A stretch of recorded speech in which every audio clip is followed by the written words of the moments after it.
اور اس بلندی پر جانے کے لیے مادی طور پر جب ہمارے سائنسدان یہ صرف چاند پر، چاند تو بالکل نزدیک ہے، یہاں جاتے تو کتنا اہتمام کرتے، کیا کچھ ساتھ لیتے۔ اللہ تعالیٰ نے معراج پر لے جانے سے پہلے حضور صلی اللہ علیہ وسلم کے قلب مبارک کا دوسرا آپریشن کر دیا،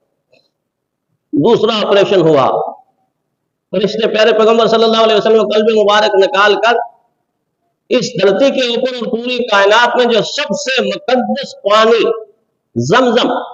زمزم سے حضور صلی اللہ علیہ وسلم کے دل مبارک کو دھویا گیا، اور دھونے کے بعد آپ کے وجود کے اندر، آپ کے سینہ مبارک کے اندر رکھ دیا گیا کہ اب آپ پرواز کرنے لگے، اب آپ اڑنے والے، اور اتنی رفتار سے اڑے کہ کائنات میں نہ آج تک کوئی اڑ سکا، نہ قیامت تک اڑ سکے۔